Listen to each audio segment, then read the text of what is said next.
Assalamualaikum warahmatullahi wabarakatuh. Jumpa lagi dalam pembelajaran akuntansi perusahaan jasa dagang manufaktur. Apa kabar kalian semuanya?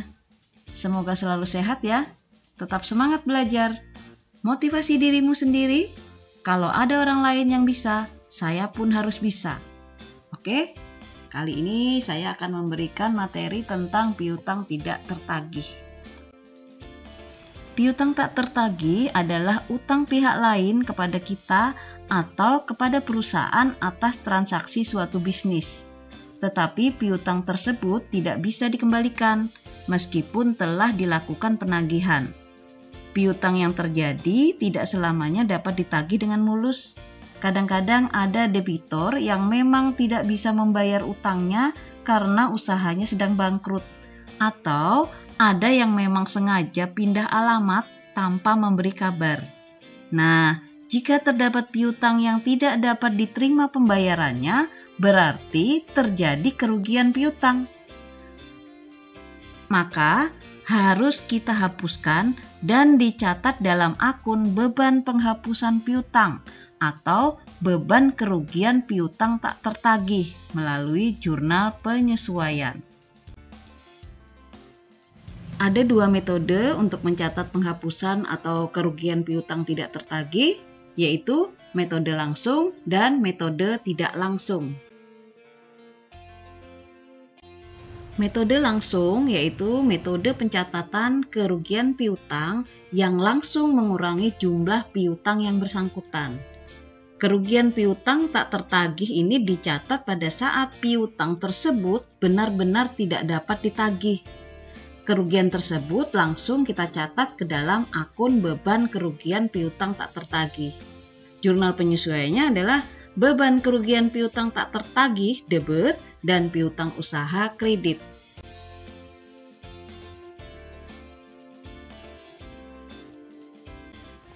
Pada metode langsung ini, ketika piutang yang sudah dihapuskan ternyata debitur datang dan langsung membayar, maka akan dicatat dengan jurnal kas debit dan beban kerugian piutang tak tertagih itu di sebelah kredit.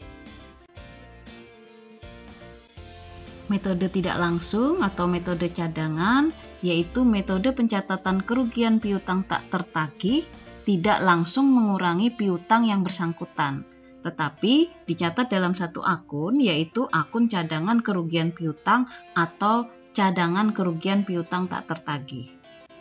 Kerugian piutang tak tertagih ini dicatat pada periode terjadinya piutang atau penjualan berdasarkan taksiran melalui jurnal penyesuaian yaitu beban kerugian piutang tak tertagih dicatat debit dan cadangan kerugian piutang tak tertagih dicatat kredit. Nah, setiap penghapusan piutang untuk piutang yang sudah tidak dapat diharapkan lagi pembayarannya dibebankan ke cadangan piutang tak tertagih dengan jurnal cadangan kerugian piutang tak tertagih dicatat debit dan piutang usaha dicatat kredit.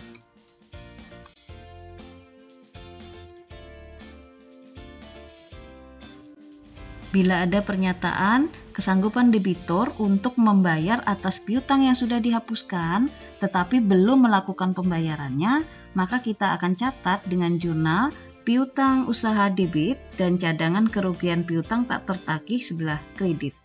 Ketika kita telah menerima pembayarannya, maka dicatat dengan jurnal kas debit dan piutang usaha kredit. Tetapi, jika piutang yang sudah dihapuskan ternyata debitur datang dan langsung membayar, itu dicatat dengan jurnal kas debit dan cadangan kerugian piutang tak tertagih kredit. Sekarang kita lihat ilustrasi berikut ini.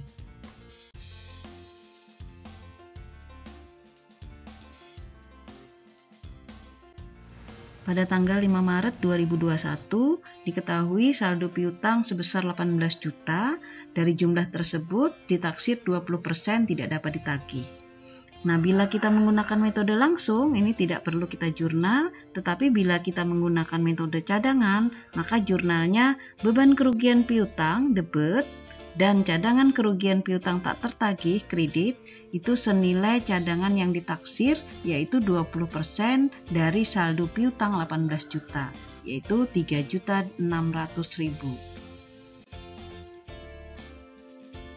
Pada tanggal 10 Juni 2021, debitur CP Mahkota Jaya dinyatakan valid sehingga utangnya sebesar 1.500.000 itu kita hapuskan. Bila menggunakan metode langsung, kerugian tersebut langsung dicatat dalam akun beban kerugian piutang tak tertagih. Maka jurnalnya beban kerugian piutang tak tertagih dicatat debit dan piutang usaha sebelah kredit itu sebesar 1.500.000. Bila kita menggunakan metode cadangan, sebelumnya sudah dijelaskan tadi bahwa setiap penghapusan piutang untuk piutang yang sudah tidak dapat diharapkan lagi pembayarannya akan dibebankan ke cadangan piutang tak tertagih. Maka dapat kita buat jurnalnya cadangan kerugian piutang tak tertagih debit dan piutang usaha kredit sebesar 1.500.000.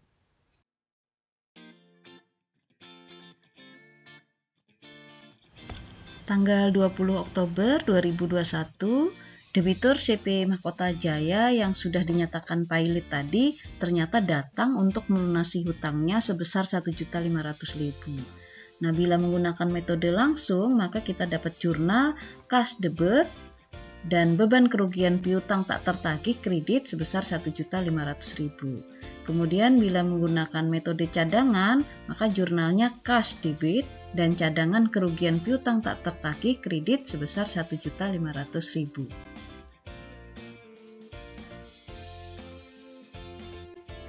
Sekarang kita lihat metode penentuan besarnya cadangan jika pencatatan kerugian piutang tak tertagih ini menggunakan metode tidak langsung. Maka dalam menentukan atau menaksir besarnya piutang yang diperkirakan tidak akan tertagih, ada dua pendekatan, yaitu pendekatan laba rugi itu atas dasar penjualan dan pendekatan neraca atas dasar saldo piutang. Bila yang digunakan pendekatan laba rugi, maka kerugian piutang dihitung berdasarkan persentase tertentu dari penjualan. Dan jika yang digunakan pendekatan neraca, maka kerugian piutang dihitung berdasarkan persentase tertentu dari saldo piutang.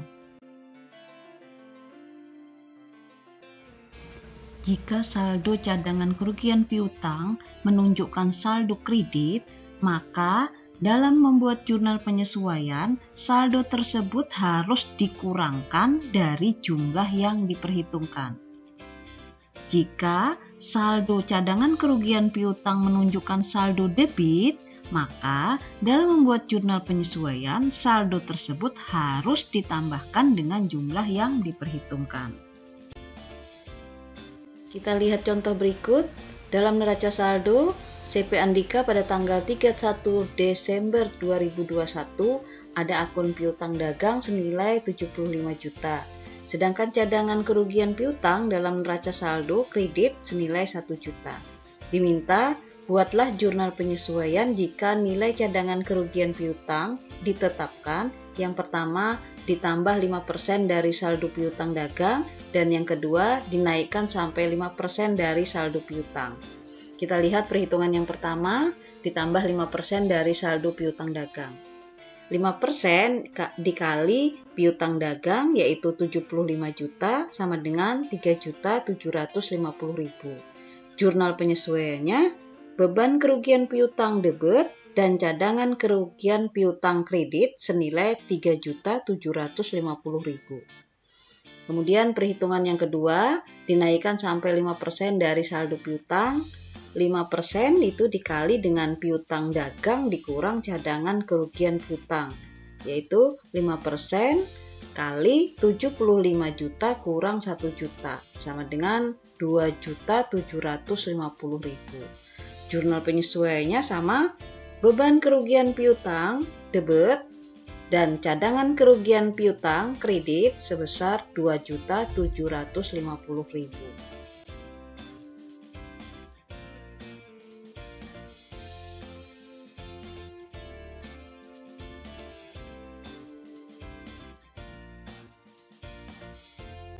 Kita lihat contoh yang lain. Diketahui data penjualan PD Galuh per 31 Desember 2021 sebesar 120 juta. Ada retur penjualan sebesar 5 juta. Kemudian diminta buatlah jurnal penyesuaian jika nilai cadangan kerugian piutang itu ditetapkan yang pertama 3% dari penjualan dan yang kedua 3% dari penjualan bersih. Kita lihat perhitungan yang pertama 3% dari penjualan. 3% dari penjualan 3% kali 120 juta sama dengan 3.600.000. Jurnal penyesuaiannya, beban kerugian piutang debit dan cadangan kerugian piutang kredit sebesar 3.600.000. Kemudian kita lihat perhitungan yang kedua, 3% dari penjualan bersih. 3% kali penjualan dikurangi dengan retur penjualan. 3% kali 120 juta dikurang dengan retur penjualan 5 juta sama dengan 3.450.000. Jurnal penyesuaiannya, beban kerugian piutang debit dan cadangan kerugian piutang kredit sebesar 3.450.000.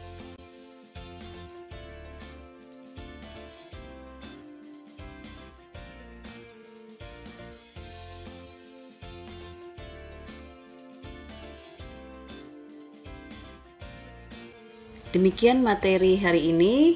Terima kasih buat kalian yang sudah menyimak. Mudah-mudahan apa yang sudah disampaikan itu bermanfaat bagi kita semua. Saya akhiri. Wassalamualaikum warahmatullahi wabarakatuh.